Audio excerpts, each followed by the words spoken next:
Headway 5th edition Upper-Intermediate student book by Liz and John Sawes and Paul Hancock. Published and copyright Oxford University Press 2019.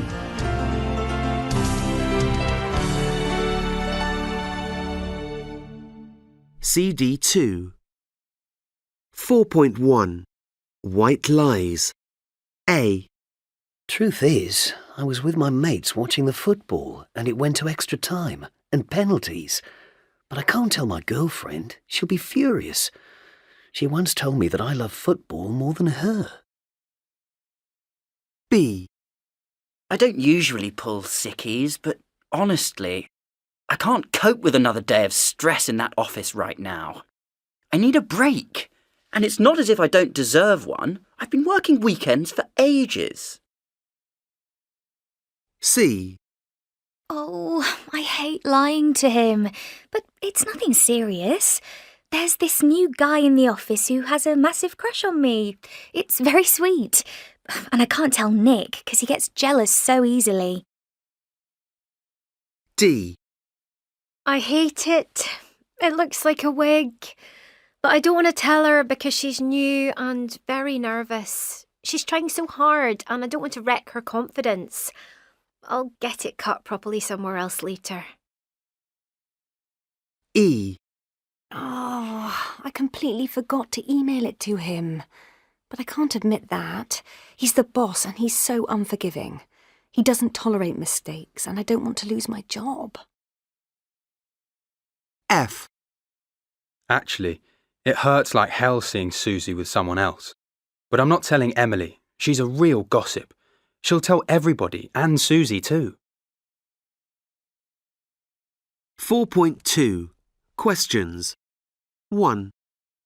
Who has left this light on all night? Oh, sorry, it was me. I thought I'd switched it off. 2. How often will we need to change the battery? About every 6 months. 3. Have you any idea who this text is from? It says D with a kiss. It must be Deirdre, or it could be Diana. 4. Do you know what time the match is on? I think it starts at 7:30. 5. Haven't we seen this film before? I think you may be right. I remember how it ends. 6. Have you seen what Kerry has done with her hair? Yes, I think it looks quite nice. 4.3 Negative questions. Stress and intonation. 1. Don't you like pizza? No, not everybody likes it, you know. 2. Don't you live near the park? Yes, I do. I go running there most days. 4.4 1. Don't you like ice cream? Oh, I do, but I'm on a diet. 2. Haven't you got a smartphone? No, this one just makes calls and texts, and I'm fine with that. 3. Can't you swim? No, they never taught us at school, and I'm a bit scared of water. 4. Didn't you watch the match last night? No, we had our anniversary meal. I've got it recorded, though. 5. Isn't it your birthday next week? Yes, but I'm keeping it quiet. It's a big one. Too big. 6.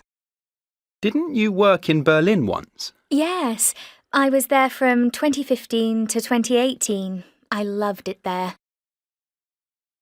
7. Don't you play the piano? Yes.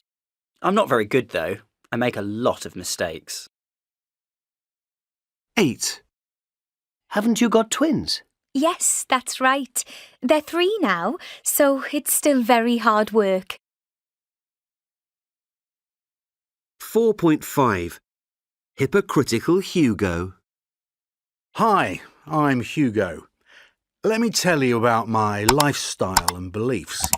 I used to be a vegetarian, but now I've gone completely vegan. It's so much healthier. I've given up alcohol too. I feel much better for it. And I find it such a bore now, being with people who drink. I'm very aware of my carbon footprint, so I don't own a car. I cycle everywhere, rain or shine, or I use public transport. And I'm such a technophobe. I got rid of my phone ages ago. It feels so liberating. I mean, it's laughable to watch how people are glued to their screens all day. Total addicts. I never watch TV either. And I hate social media. It's all so trivial.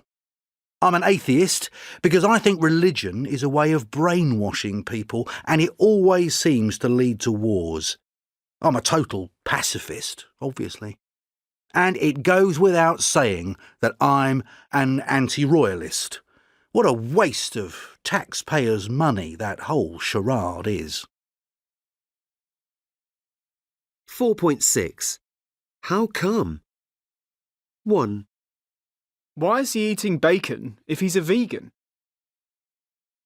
2, How come he's eating bacon? He's a vegan. 3, Why has he got a royal wedding mug if he's an anti-royalist? 4, How come he's got a royal wedding mug? He's an anti-royalist. 4.7. What a hypocrite! 1, If he's a vegetarian, how come he's eating bacon? 2, If he's vegan, how come he's drinking cow's milk? 3, If he's a teetotaler, how come there's a half-empty bottle of wine on the table? 4, If he doesn't own a car, how come there's a car key on the table? 5, If he's a technophobe, how come he's got an iPhone? 6, If he never watches TV, how come there's a massive TV in the living room? 7, If he hates social media, how come Facebook is open on his phone? 8, If he's an atheist, how come he's wearing a cross? 9, If he's a pacifist, how come he's a member of a gun club? 10, If he's an anti-royalist, how come he's got a royal wedding mug? 4.8. Asking for more information. 1, Can I have a word with you, please? What about? 2, Could you give me a lift? Where to? 3, I got a lovely email today. Who from? 4, I bought a lovely birthday card yesterday. Who for? 5, I need £5,000 urgently. What for? 6, I'm really worried. What about? 7, We're going on holiday next week. Where to? 8, I spoke a lot of English yesterday. Who with? 4.9. Guilty secrets. So, it's that time in the Wednesday show when we have our regular slot called Confessions, when listeners can finally confess to a guilty secret that's been nagging away at their consciences and see if listeners think they can forgive them. First up is Jane from York. Jane, what do you want to get off your chest? Good afternoon, Simon. OK. When I was 17, I had a Saturday job waitressing at a local restaurant. This restaurant had a famous speciality, an incredible fish soup. It was made to a secret recipe. I'd been given a little to try once, and it really was delicious. And one night, when a table ordered this speciality, I was called by the chef to collect it from the kitchen. Oh, it smelled absolutely fantastic. And I was starving because I hadn't eaten before my shift, so my mouth really was watering. Now, between the kitchen and the restaurant, there was a small corridor which wasn't visible from the kitchen or the dining area, and, well, the temptation was too great. I balanced the heavy soup dish in one hand, and with the other, I put a spoonful of soup into my mouth. What I hadn't considered was that the soup would be scalding hot. There I was in the corridor, wanting to scream, but I couldn't make any noise. It felt like the boiling liquid was peeling the skin away from the roof of my mouth, and I was in agony. But I couldn't swallow it. It was so hot. I was terrified that someone might catch me. So I did the only thing I could. I spat the soup back into the dish. Then I heard footsteps from the kitchen. So I put my shoulders back, walked confidently out into the restaurant, and started to serve the soup to the poor, unsuspecting diners, who had no idea that there was a little extra ingredient amongst the mussels and monkfish. Oh, I ask forgiveness for my dreadful deed. I learned my lesson and never did it again. Yeah. Well, we all have our suspicions about what goes on in restaurant kitchens, and I guess the diners didn't really suffer. As they say, what you don't know can't hurt you. Right, our next caller is Kevin from London. What have you got to confess, Kevin? Thanks, Simon. Well, I'm a lifelong Tottenham Hotspur fan, and a few years ago I found myself in the unfortunate position of marrying into a family of die-hard Arsenal supporters. It shows just how much I love my wife. Anyway, one Saturday afternoon, not long before Christmas, I was relaxing at home, watching the football results on TV, while my then 4-year-old daughter was at the other end of the sofa, doing her colouring-in book. She suddenly looked up at me and said, "Daddy, what football team do you support?" So I told her, Tottenham Hotspur, and her next words made my blood run cold. "Really? I support Arsenal." I was horrified. I knew she didn't really know what she was talking about, and it was probably just something that my father-in-law had got her to say, but you never know. These things can get fixed very early, and the idea of my darling daughter becoming an Arsenal fan, that would be my worst nightmare. So without really thinking, it just came out. I said, "Oh well, that's a shame, because Father Christmas doesn't come to children who support Arsenal." My daughter looked at me in horror, and I realised the full weight of what I just said. The natural thing to do at this point would have been just to give her a hug and tell her that Daddy was only joking. But it shames me to say I gave her a hug and told her not to worry. All she needed to do was become a Spurs fan, and I would ring Father Christmas and she'd be back on his list. She's a teenager now and she won't remember it, fortunately, but I would still like to beg forgiveness from my lovely daughter for behaving like a 4-year-old myself and for any sleepless nights I may have caused her. Well, I'm glad your little girl isn't scarred for life. And is she a Spurs fan now? She's not remotely interested in football, actually. Well, you probably put her off. And so, to our last caller. It's Maggie from Cambridge. What's your guilty secret, Maggie? Hello there. Right, when I was an au pair working in France, I used to travel there by coach and ferry. It was quite a long and difficult journey, and I preferred to travel at night and try to sleep most of the way. Usually I was lucky enough to sit next to someone who, like me, just wanted to get some shut-eye. But on one particular occasion, I found myself squashed into a seat with a large, very chatty and rather smelly man. I politely engaged in conversation, saying very little, in the hope that he would eventually give up. But he didn't. He went on and on about his boring job. Finally, between Calais and Paris, the coach stopped at a service station, and most of the passengers got off to stretch their legs. I got off, and after walking around for a while, I was one of the last to get back on the coach. And there was no sign of my neighbour. When the driver got back on, he asked if everyone was back on board, and I found I just couldn't speak. I said nothing. I told myself that maybe he'd only been going this far anyway.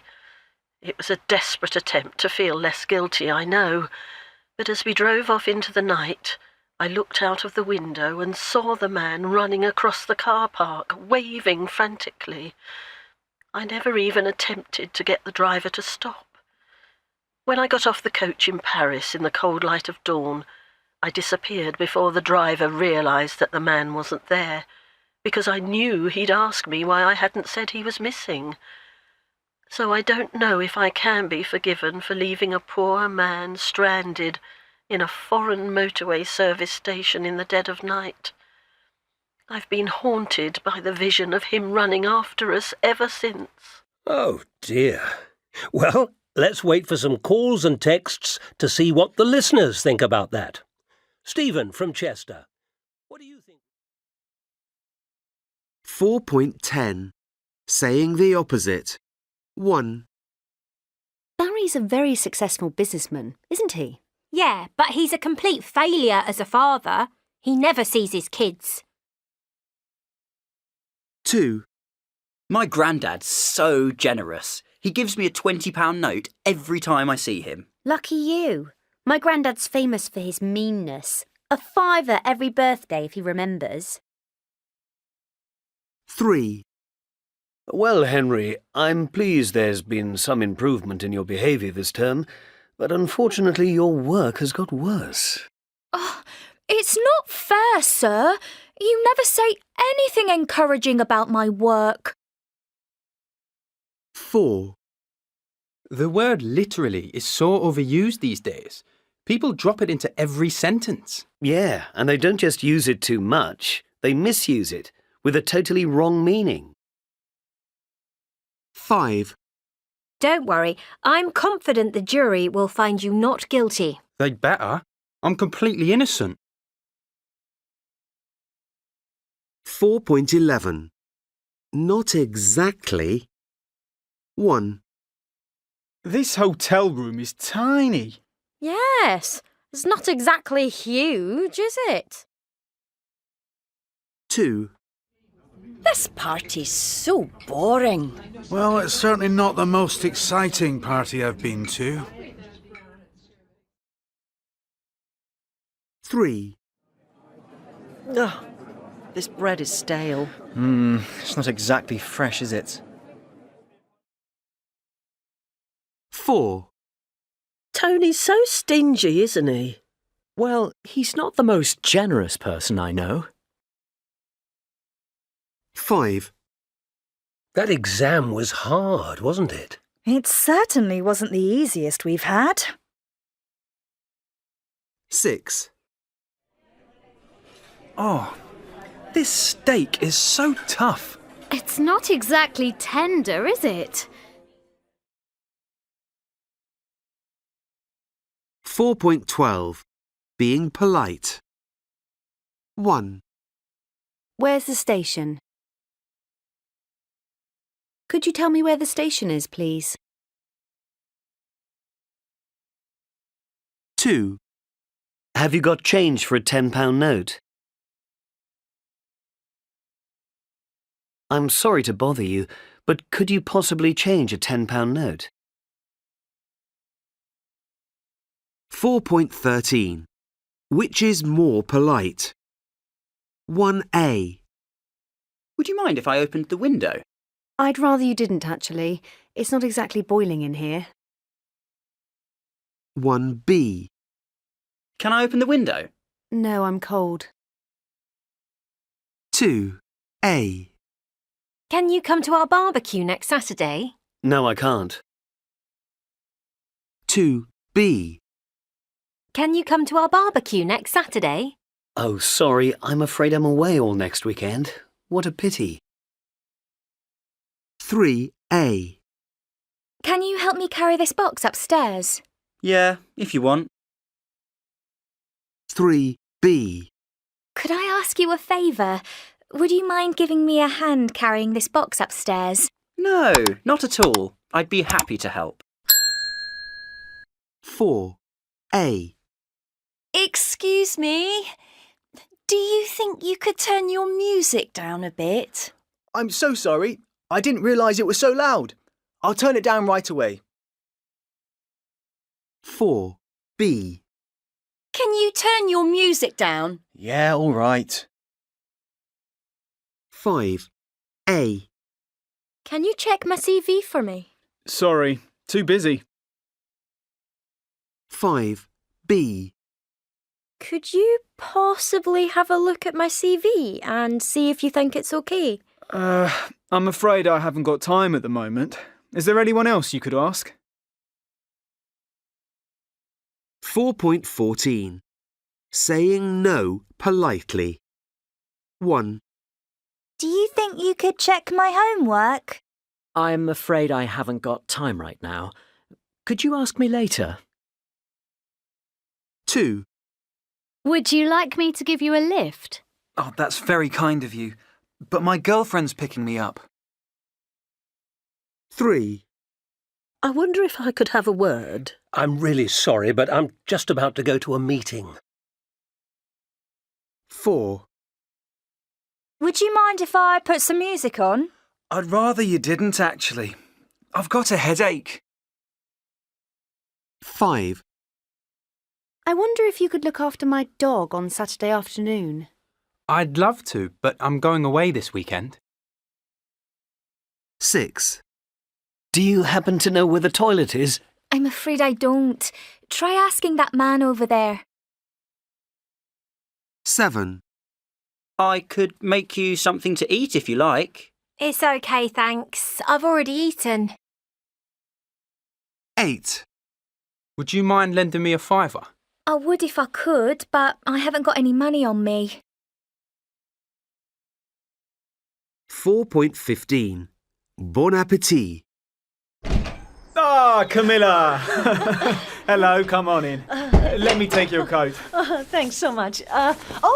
These are for you. Oh, what lovely flowers. Thank you. That's very kind of you. Now, I'd better get on with preparing dinner. I could help if you like. Oh, thank you, but there's no need. It's nearly ready. But first, let me introduce you to Henry. Henry, this is Camilla. Hello, Camilla. Nice to meet you. I've heard a lot about you. Oh, I hope it was all good. Of course. So, where exactly are you from, Camilla? Well, I'm Argentinian. I was born in Buenos Aires, but I've been working in the US for the last couple of years. That's interesting.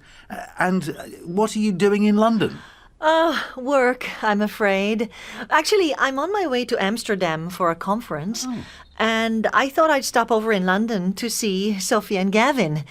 We used to work together in New York. Really? I didn't know that.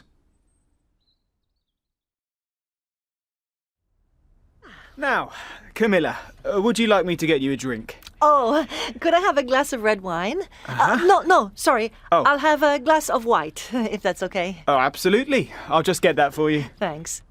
Right, everybody. Dinner's ready. Come and sit down. Camilla, could you sit over there next to Henry? Yes, of course. Has everyone got a drink? Yes. Great. Cheers, everybody. Cheers. Cheers. Cheers. It's great to be here. Camilla, help yourself. Would you like some cheesy parsnips? Cheesy parsnips? I don't think I've ever heard of them. What are they? Well, they're parsnips coated in Parmesan cheese and roasted. Would you like to try some? Well, that sounds very interesting, but I won't. Thanks. I'm not keen on Parmesan when it's cooked. Some more wine, perhaps? No, I'm fine, thanks. But do you think I could have a glass of water? Oh, yes, of course. Sparkling or still? Just tap water will do. That's great. Thanks a lot. Well, bon appetit, everyone. Bon appetit. 5.1. Who is speaking? 1. I can't believe it. I did really well in my exams and I got into my first choice university, Birmingham. I'm going to study law with business studies. The course lasts 4 years. The thing I worry about is the debt I'll have at the end of my studies. 2, I play rugby for my school most Saturdays in winter. This week we're playing against another local school. We're great rivals, so it'll be a mega exciting game. My dad and my grandpa are coming to watch. My mum isn't. Rugby's not really her kind of thing. Kick-off is at 11 o'clock. 3, We're having a baby, due in 8 weeks. It's our first, so we're very excited and a bit worried. But I know Lucy'll be a great mum. I hope I'll be an okay dad. We know it's a boy, so we're going to call him Sebastian. 4, Well, now we're retired, we're going to travel the world. We're off to Sri Lanka for 3 weeks. Our flight leaves at 2 o'clock this afternoon. This time tomorrow, we'll be sunning ourselves on a tropical beach. It'll be the holiday of a lifetime. 5, I've started my own business with a friend, Dan. We're going to work day and night to make it successful. Things will be tough for a few years. We're not going to have any holidays. I've set myself this goal. Before I'm 30, I'll have made my first million. 6, I work for the tech company Bitnami, and next week I'm off to San Francisco.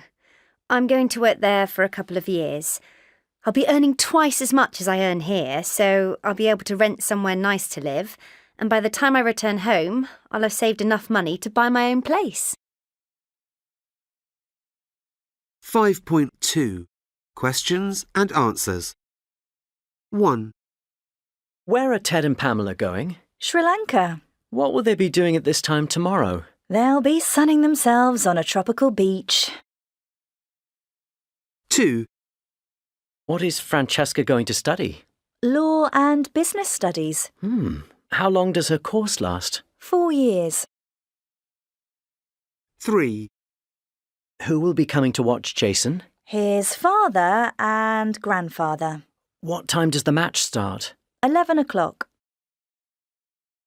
4, Why is Asha going to San Francisco? Because she's going to work there.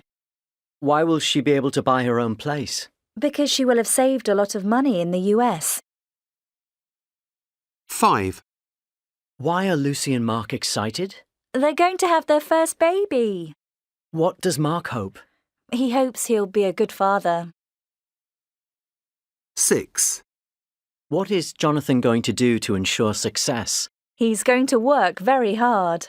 What's his ambition? He wants to have made £1 million by the time he's 30. 5.3 Forming Questions. 1, What is Francesca worried about? The amount of debt she'll have. 2, Why is Jason's match going to be very exciting? Because the teams are great rivals. 3, What are Lucy and Mark going to call the baby? Sebastian. 4, What time does Ted and Pamela's flight leave? 2 o'clock.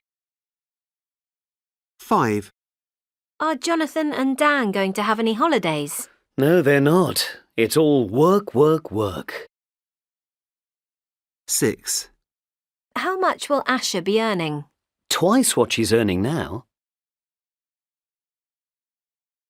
5.4 This is your captain speaking.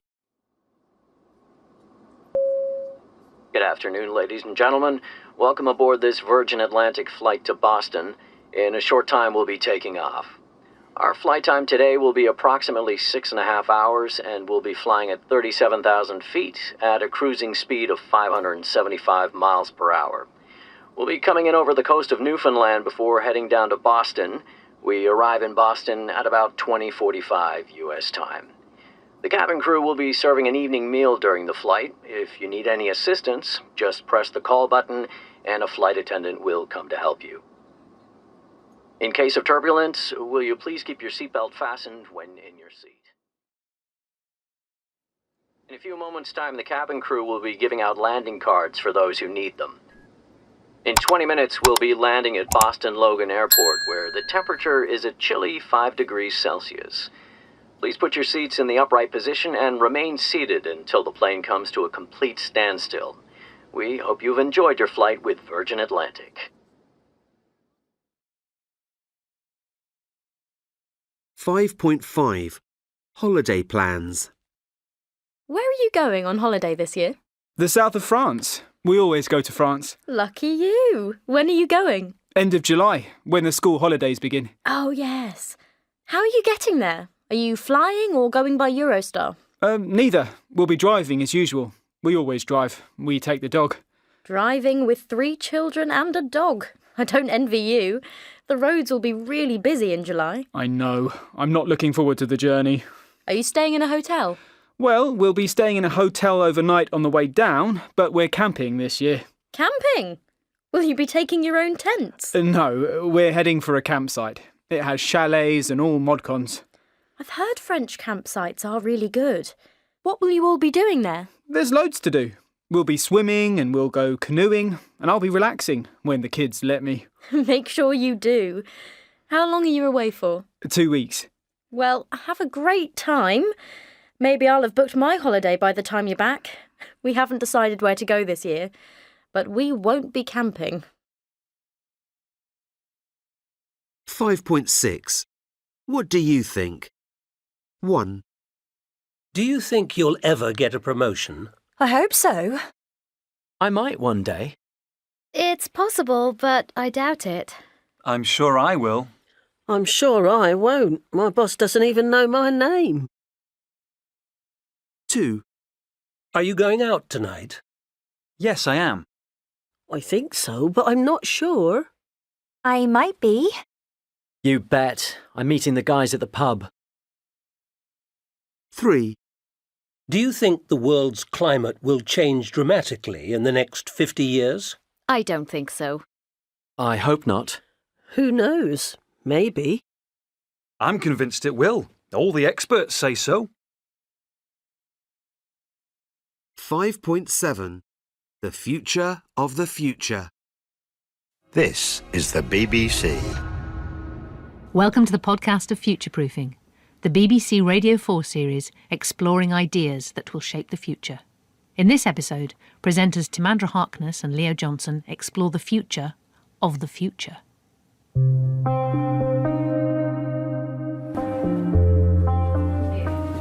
Have you ever been to a fortune teller before? Sure. Okay, you ready, Leo? Ready to find out your future? Hello, everyone. Hello. Come on in. Thank you. Hi, nice to meet you. I'm Angela Lucy, the tarot card reader. I'm going to hand you the cards. These are bigger than regular playing cards, and there's more of them. My question is... Okay, I'm picking up the deck, and... Where should I live? First card is the Three of Swords. It means physical separation from somewhere. Even if you find the wonderful place in London, it's like you want to leave anyway. Okay, let's see if you move to the most wonderful place in the world, New York City. Wow, the card that I get is called the Fool. It means the leap of faith. Okay? It doesn't mean that it would be a foolish decision. No, you are required to take the leap. Now, going to New York City looks like you take the leap. That's how you get the good stuff. This is so conclusive, I'm starting to suspect you're paid by some New York estate agents, real estate agency, to lure BBC presenters to New York. Yes, we want all the BBC people to come to America. Do you do the cards that tell us the future? Okay, what is the future? The future of the future is people trusting their own intuition more. Trusting it and acting on it. That goes against what a lot of people are saying, that we're moving away from trusting our own intuition and judgment and moving towards looking to technology and data. Oh, but don't you think that's part of your intuition? Machines predicting things for us. That's just facts and information coming in a different way, enhancing your intuition. So do you think it's overstated, this idea that we will put more and more of our trust in the machines and less trust in I think our it's own overstated. judgment? Those are just tools. 5.8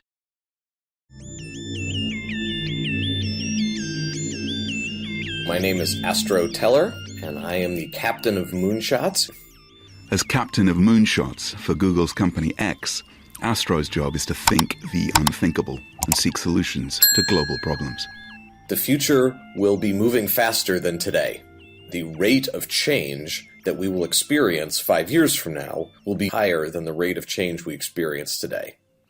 There are kids going to college right now where the first job they will have out of college doesn't even have a name on the day they start college. The way you look at the future, how do you reckon that might be different from your grandma, your grandpa? My grandparents, at least, saw the future primarily as an issue of legacy, preserving the world for future generations. And how do you think your kids, your grandkids will think of the future? My grandchildren, as they will live in a world in which the change is happening faster, they will feel more like surfers on a wave than trying to get their feet firmly planted on the ground. So we're these rooted beings, these trees, these turnips with our roots going deep. Oh, come on. I said surfers. That was a much more positive lyrical vision than turnips. 5.9. Hi, Timandra. How are you doing? So you're speaking to us from Australia, but on New York Time, is that correct? More or less, yes. You are talking to us then literally from the future. My name is Matt Novak. I am the editor of Gizmodo's Paleo Future blog, which takes a look at past visions of the future. There's sort of this myth that the future is happening quicker than it's ever happened. And this sort of grew out of visions of the future from the 70s. And then even before that, there were people at the turn of the 20th century who would often believe that the future was happening much, much too quickly. And that's a product of age, in my opinion. I think that people, as we get older, believe that the future is happening much more quickly. So you don't think it is happening much more quickly? No, not at all. The smartphone took about a decade to go from about 5% adoption rate to 50%. In the United States. That is longer than it took for TV to do the same thing in the United States. From the late 40s to the mid 50s, it went from about 5% of Americans having TV to 60%. So would you say we're moving into the future at about the same speed that we were in the 1950s? For sure. There are products that change the world and technologies that change the world, like the internet. But you have to remember that the first host-to-host internet connection was in 1969. But it literally took decades of building the infrastructure before most people got online. Why do people have this perception that the future is happening quicker? Older people feel as if time passes faster. Do generations since the 1960s have a different relationship with technology? Maybe, but I think that generations since the 1960s are simply more spoiled. If you look at the technological advances of the turn of the 20th century, electric light alone, think about what electrification of the home did in the 1920s to radically change people's lives. The thing that may have changed in the 1960s was people recognizing the connections between these technological advances and consumer goods. People who were born at the end of the 19th century and lived to the 1960s saw just as much radical change as people who were born in the 60s to today. 5.10.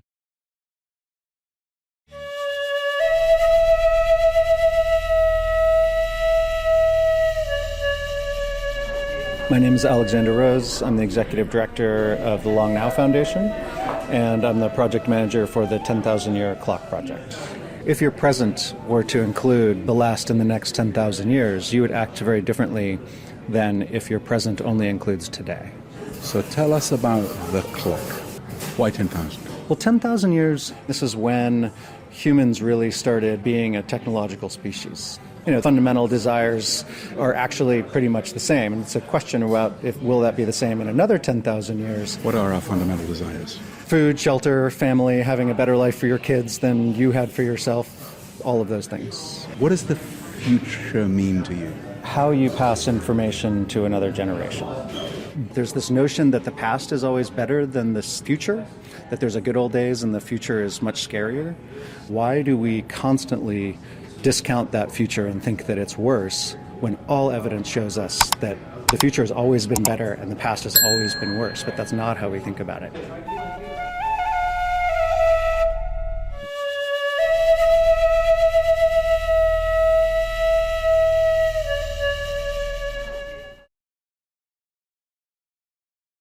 .11 Expressions with take and put. 1. The wedding is going to take place in an old country church. It's lovely, but it's miles away. It takes ages to get there. 2. My son spends hours each day playing video games. I don't know how I can put a stop to it. 3. Please don't take offence, but the colour of that dress doesn't suit you at all. 4. I told you that boy was no good for you. Why didn't you take my advice and have nothing to do with him? 5. The older you get, the more you have to learn to take responsibility for your own life. 6. My boss is putting pressure on me to work extra hours, but I won't. I don't want to. 7. I tried to get the teacher's attention, but she took no notice of me at all. She just ignored me. 8. You need to stop being so defensive and learn how to take criticism. 5.12 Phrasal verbs with take and put. 1. I expect the stores will be taking on a lot of extra staff during the sales. Yeah, I hate the sales. It's such a scrum, no matter how many people they employ.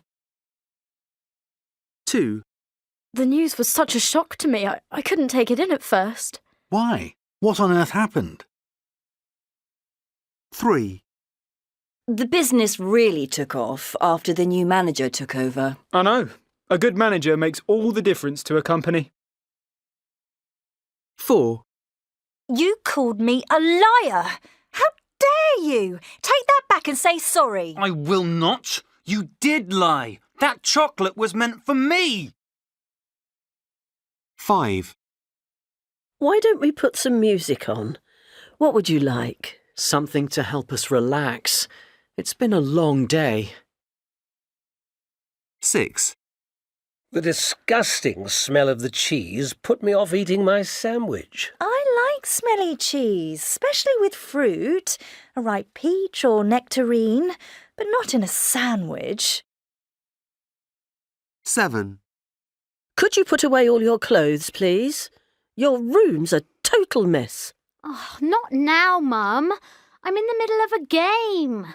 I'll do it later. Promise. 8. There was a fire in the factory. It took nearly 50 firefighters to put out the blaze. Goodness, was anybody hurt? 5.13 Starting phone calls. 1. Hello, ABC Logistics. Kathy speaking. How may I help you? Hello, could you put me through to Katja Hantelman, please?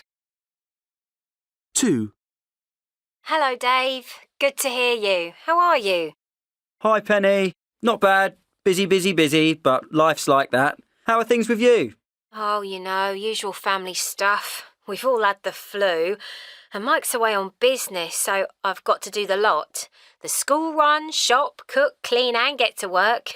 It's great. How's everything with you and your lot? Yeah, pretty much the same. The kids have all had flu. We're hoping to get together with you soon. When's Mike back? Tomorrow. Thank goodness. How's Sophie's mum, by the way? Oh, she's a lot better, thanks. Really on the mend now. So, why don't we meet up in the next few days? 3.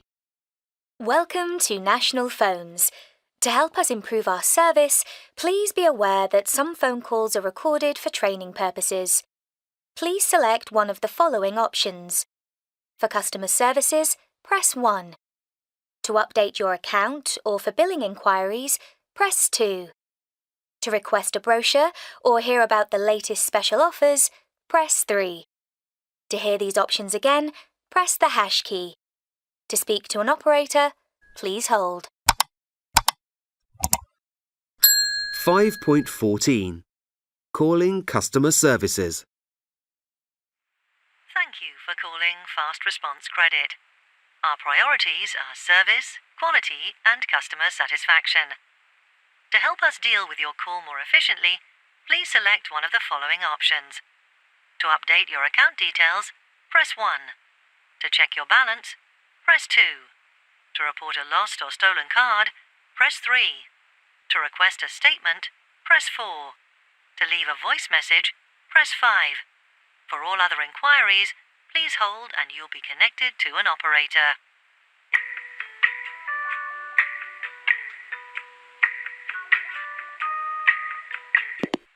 We are currently experiencing unusually heavy call volumes. You may experience a delay of up to 5 minutes. Please hold, and you'll be connected to an operator shortly.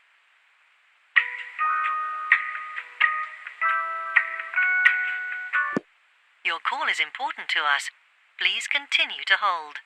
Alternatively, please submit your query online at www.fastresponse.com. Thank you for calling Fast Response Customer Services Department. All our lines are now closed. To speak to an operator, please call Monday to Friday between 8:30 a.m. and 4:30 p.m.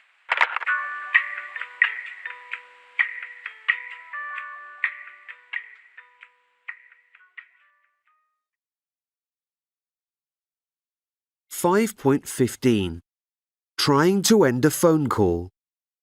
So, Barry, it was good to talk to you. Thanks for calling. My pleasure. By the way, how's your golf these days? Still playing? No, not much. I just don't seem to find the time these days. Anyway, Barry... What a shame. You used to enjoy it so much. It's true. Right, Barry, I must fly. I'm late for a meeting. Okay, don't want to keep you. So you'll give me a call when you're back, right? I certainly will. And you'll email me a copy of the report? It'll be with you first thing tomorrow. That's great, Barry. Have a good weekend. Now, I really must... Same to you, Andy. Bye. Oh, did I tell you? Bye, Barry. Tell me next time. 6.1. Elon Musk. Elon Musk was born in 1971 in South Africa. Few facts are known about his early life, but it clearly wasn't happy. His parents divorced when he was 10, and Elon lived with his father. It seems there was a lot of harsh discipline around, and hardly any love. And he was also bullied at school. He thinks all of these difficulties made him strong, however, and worries that his children don't have enough struggles in life. Elon left South Africa in 1989 to avoid doing military service for the apartheid government. He graduated in physics and economics in the US and started a PhD in physics, but dropped out after only a couple of days. The internet was booming, and Elon wanted to seize the endless opportunities it offered.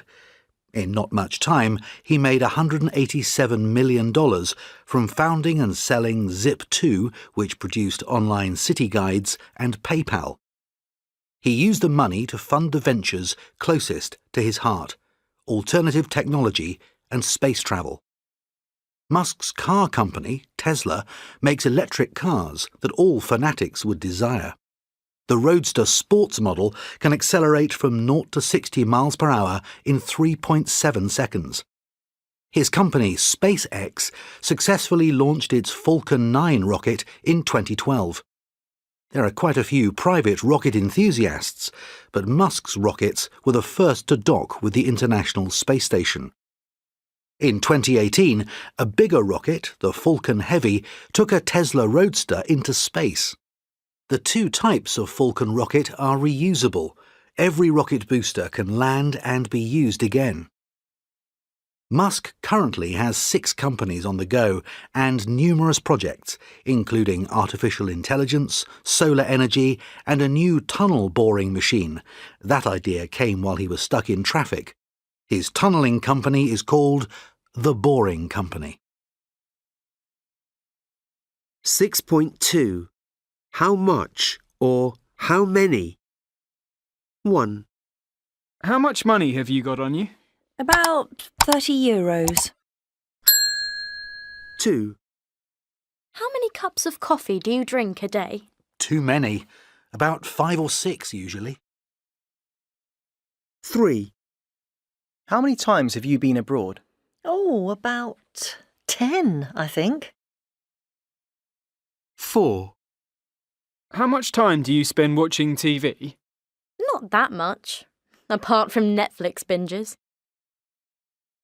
5, How much salt do you put on your food? I don't put any on. I know how bad it is for you. 6, How many pairs of jeans do you own? Just these. Oh, and an old pair I'd never go out in. 7, How many books do you read in 1 year? Probably 3 or 4, sometimes all on one holiday. 8, How many films do you see in a month? It depends on what's out. Sometimes none.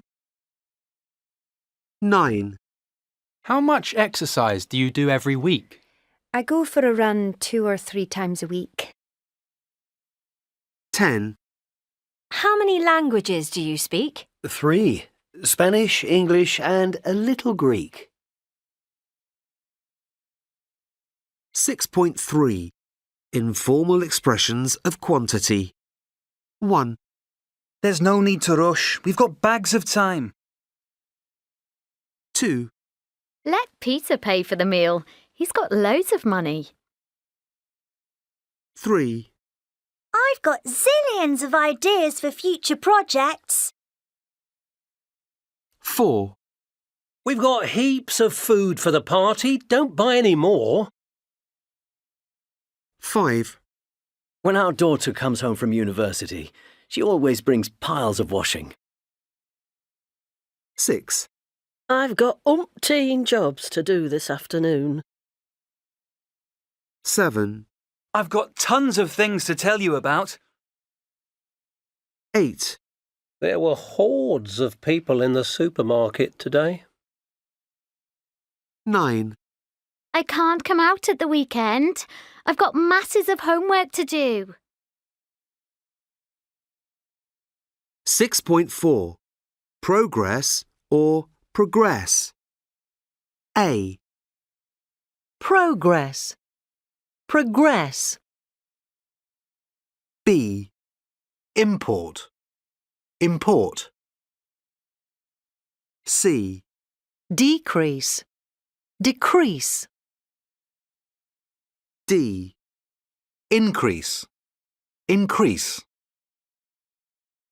E, Export. Export. F, Record. Record. G, Refund. Refund. H, Produce. Produce. I, Permit. Permit. J, Transport. Transport. K, Insult. Insult. L, Protest. Protest. 6.5 1, Scotland imports a lot of food from other countries.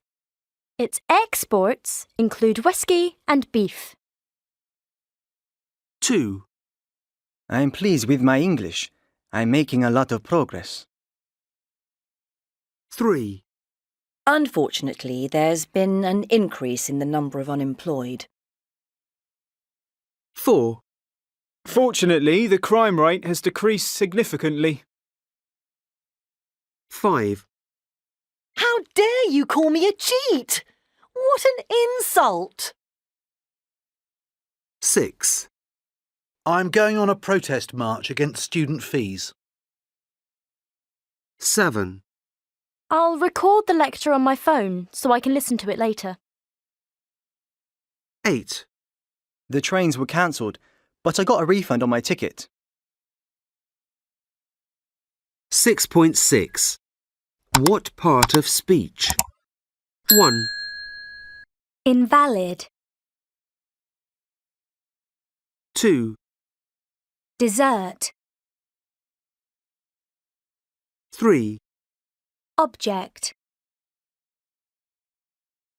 4, Minute. 5, Present. 6, Refuse. 7, Content. 8, Invalid. 9, Refuse. 10. Object. 6.7. Answer the questions. 1, What does UFO mean? Unidentified flying object. 2, What's the Sahara? A desert. 3, What do you get on your birthday? Presents. 4, What are pages 2 to 5 in this book? The contents pages. 5, How do lawyers in court say they disagree? I object. 6, What's another way of saying out of date? Invalid. And rubbish? Refuse. And very small? Minute. And a written agreement? A contract. And satisfied? Content. 6.8. What are they advertising? 1, Everyone, welcome. We're gathered here today in the presence of others to marry Tony and Helen. Helen, do you take Tony to be your husband? Just not. Tony, do you take her? 2, Sarah is 5, and this is her favourite play shirt. It's pink with fluffy yellow ducks. Sarah loves her play shirt, It's my favourite. and she wears it to play in the garden. Look what I found, Mummy. 3, Bonjour, ladies and gentlemen. I am Pascal, your guide on this tour of Paris, in for the city's famous river. I'm sure that none of you are sane. 4, Hi, Sue. Met you last night. Just wondering if you want to meet up sometime. I'm going away soon, so maybe it could be soon. Don't want to sound too keen. 5, Well, Dad, I've decided which new car I'm getting. It's all right for some when I was your age. You counted yourself lucky to have a bike, and that was... 6.9. Radio ads. 1, Everyone, welcome. We're gathered here today in the presence of others to marry Tony and Helen. Helen, do you take Tony to be your husband? Just not. Tony, do you take her? I will. Lovely rings. Leave it. Kiss. Lovely. Husband, wife, husband. Right, you're married. Job's a good one. I'm out of here. Come to IKEA after work, but don't rush. We're open till 10 p.m. weeknights. 2, Sarah is 5, and this is her favourite play shirt. It's pink with fluffy yellow ducks. Sarah loves her play shirt, It's my favourite. and she wears it to play in the garden. Look what I found, Mummy. And you wash it at low temperature, and she wears it to play in the garden. Mummy, look what I've made. And you wash it, and she wears it to play in the garden. Sarah, what on earth? And after a while, the dirt builds up, so the pink isn't quite as pink, and the yellow ducks aren't as fluffy. New System Sudzo Automatic can help. Its advanced formula can remove ground-in dirt even at low temperatures, so the pink stays very pink, and the fluffy yellow ducks are happy again. Wash, Mummy, look what I've made. After wash. Look what I found, Mummy. After wash. Sarah, don't you dare bring that in here. New System Sudzo Automatic. It's all you could want from a powder. 3. Bonjour, ladies and gentlemen. I am Pascal, your guide on this tour of Paris, in for the city's famous river. I'm sure that none of you are sane. Now on the left, you see Notre Dame. What's that, sir? Yes, you are a hunchback.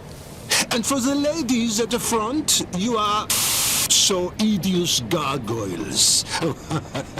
And so to the Louvre. That's right, madame. You are possibly the world's most famous moaner. Don't let the wrong batteries spoil your day.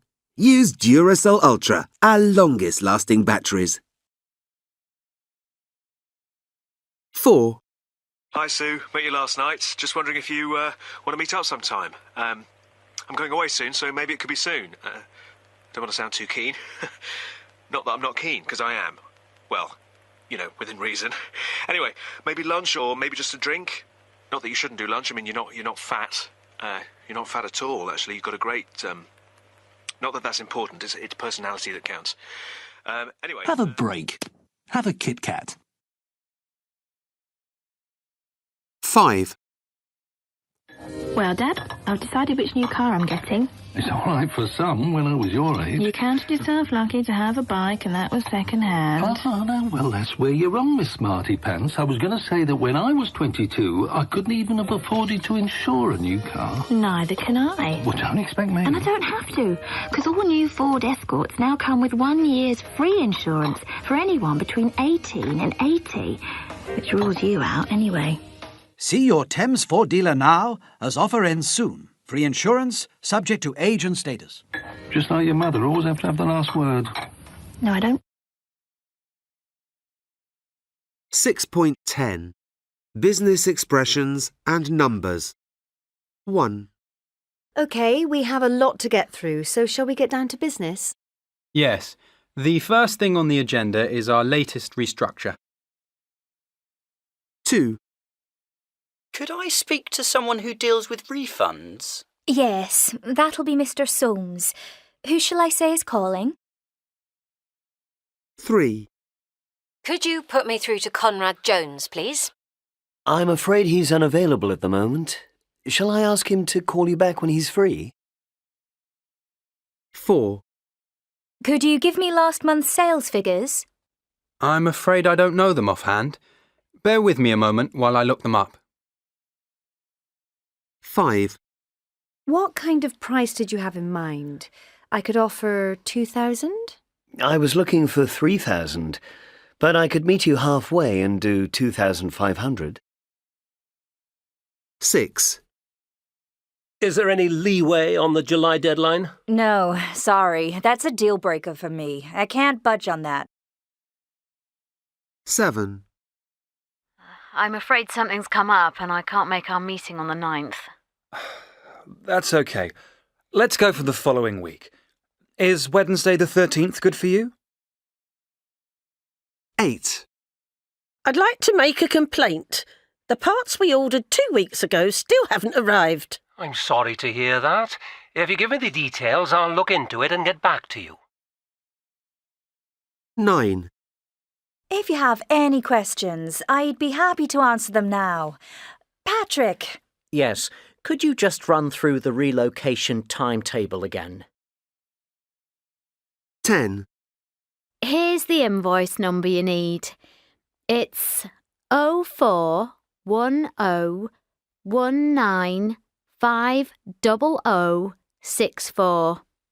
OK, I'll just read that back to you. That's 041019500064. 6.11. Numbers. A. 375. 1,250. 13,692. 23,806. 150,000. 5,378,212. B. A half. 3/4. A third. A quarter. 2/3. C. 3.142. 0.05. 0.05. 4.3%. 355 ml. 355 millilitres. 10.5 metres. D. 11th of September 2001. February the 3rd, 1980. The 22nd of November, 1786. August the 14th, 1902. E. 12 p.m. 12 a.m. 14:05. 22:30. F. 0775 360 722. 0800 66 4733. 0990 21 22 23. G. 2-0. 30 love.